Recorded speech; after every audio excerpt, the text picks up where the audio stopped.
Massive new lands coming to Walt Disney World in the near future.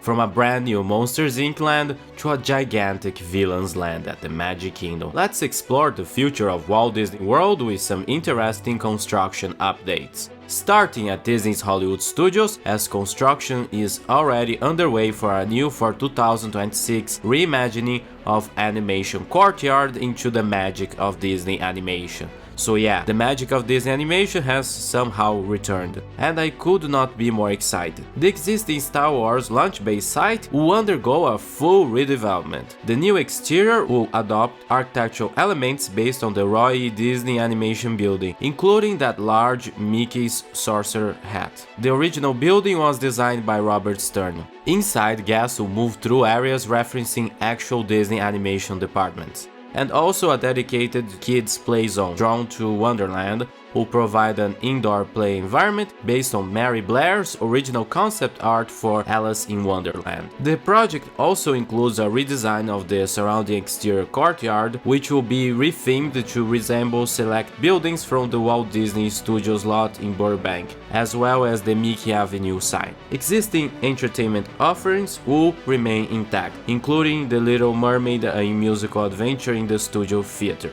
This project does not represent a large-scale expansion of Disney's Hollywood studio, as it functions as a focused modernization effort, updating an underutilized area, improving guest flow, and aligning the space more closely with the studio's animation heritage. While the footprint remains essentially the same, the redevelopment introduces clear thematic cohesion, which is something really important, because it creates a more consistent connection to Disney's animation identity.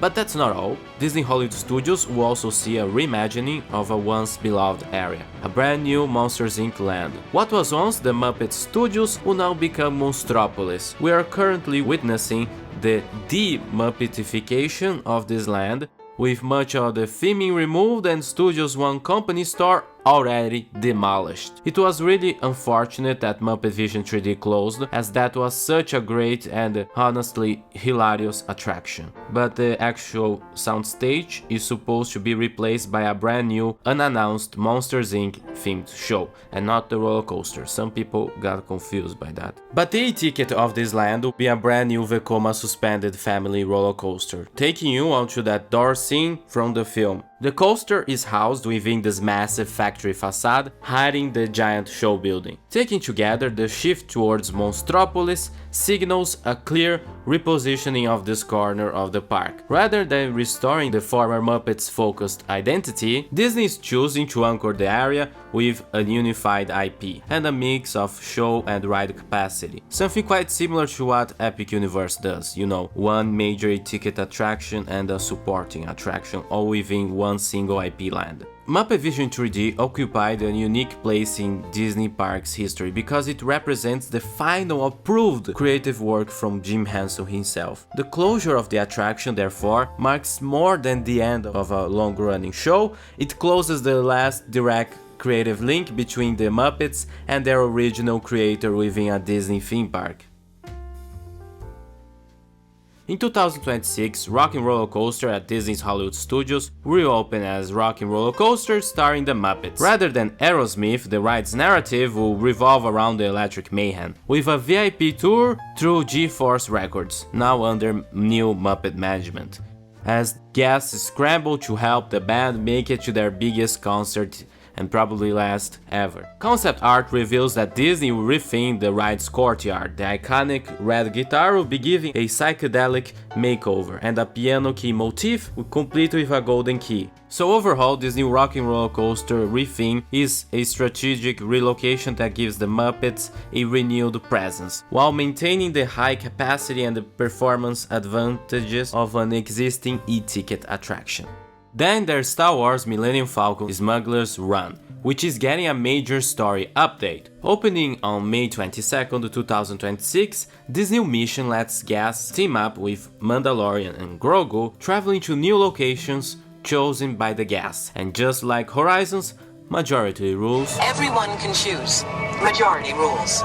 The ride mechanics, piloting, gunning, and engineering remain the same, but the narrative will be completely new with fresh character interactions specifically for the engineers, who will basically babysit Grogu. I do like this idea, but I hope the engineer's role doesn't become overwhelming. I do enjoy actually riding Smugglers Run, but only via the single rider's line, as there is basically no wait. But the engineer's seat is way in the back, so if you focus too much on the side panel and not on the screen, it can become a dizzy experience, and the brain experiences spatial disorientation. But hey, nothing beats plusing an existing attraction. So the future of Disney Hollywood Studios does look very bright.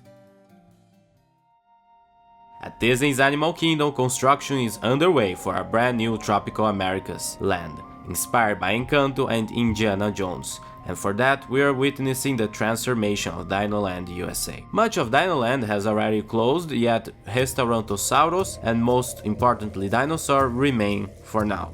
But both will close forever on February 2nd, 2026, with the last day of operation being February 1st. Anyways, we can already see the foundations for the massive new Encanto show building in place. This attraction will be housed within a massive casita facade, and mountains in the distance hiding said show building. The house will not be directly accessible to guests, much like the Haunted Mansion and Mystic Manor.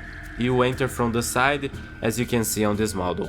The rest of the former Dinoland will be completely transformed into a Latin American village, complete with fountain and bell tower, and a rancho-like setting will be the new theme for Restaurantosaurus. And we'll also see a brand new carousel, pretty much where Boneyard was, but the highlight of this expansion will be a reimagining of Dinosaur into Indiana Jones, with a completely new storyline for this attraction, inspired by the native peoples of Central America and southern Mexico. The former Dino Institute will become this Maya-styled pyramid with vibrant red color scheme, which is historically accurate. Tropical Americas looks like a very interesting land, with awesome attention to detail and great setting. However, I'm going to miss Dinosaur. This ride may not have been as good as Indiana Jones at Disneyland, but it was still a great ride that fit in well at Disney's Animal Kingdom. It was great having this exclusive at Walt Disney World, and dinosaurs are a thing that fascinates every young child.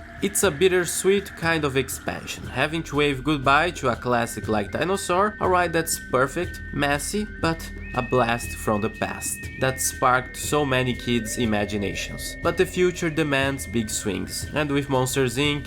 and a gigantic villains land finally moving past the rumor stage at Magic Kingdom, it's clear Walt Disney World is stepping into an entire new epic era. This entire resort is officially being remade into a collection of immersive, e-ticket filled worlds. But we can't forget about Epcot, which is also getting a pretty cool refresh. Soaring Across America is a brand new film overlay set to debut in summer 2026, just in time for the semi-quincentennial celebration. Don't worry, this isn't replacing the ride per se, it's more of a cinematic update. Guests will still experience the same soaring flight sensations, but the visuals, musical score, and some of the scents will be refreshed to give a different perspective about flying across iconic American landscapes. It's a subtle change, but one that makes perfect sense for honoring 250 years of American history while keeping the ride feeling fresh for everyone. I do wonder if this is going to stick around for longer if it turns out to be a gas hit, like that once temporary but then permanent Mickey's Birthday Land, but who knows. Near Fort Wilderness, we have the future site of Disney's Lakeshore Lodge, formerly known as Reflections at Disney Lakeside Lodge. This brand new Disney Vacation Club hotel is expected to open by 2027, and we can see there was some tremendous progress on the site, and the concrete structure is already up, with the steel framing also present, so we can see the future walls and windows. The design is not nostalgic like the Wilderness Lodge, rather a contemporary blend of nature and recent trends. If you look at the most successful real estate developments in the United States, you'll find an interesting trend: the rise of amenities as value more than location. Developments such as Margaritaville near Disney actually showcase this quite well, and this might as well be a clue into the future of Disney's Vacation Club. But going back to Lakeshore Lodge, we also see a lazy river similar to what is present in Cabana Bay at Universal. Quite fun.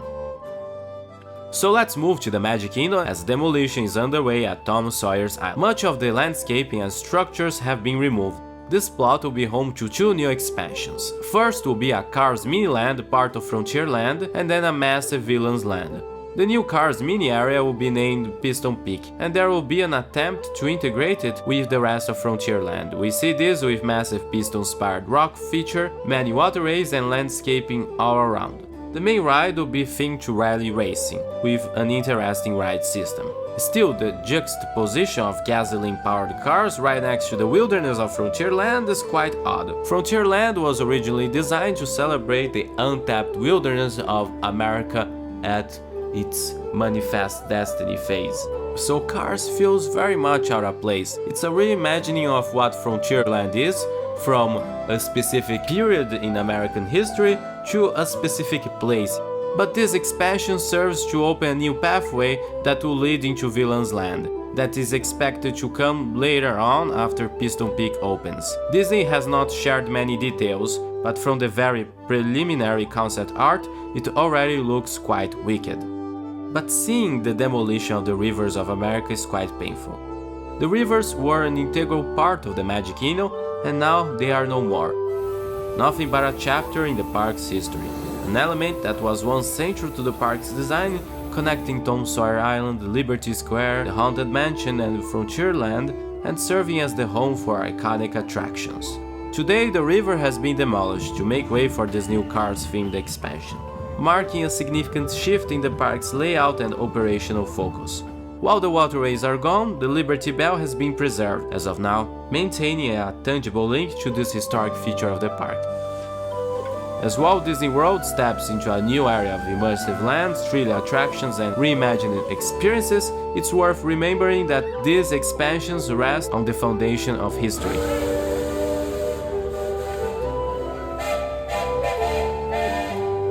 The stories, rides and waterways that shaped generations of visitors.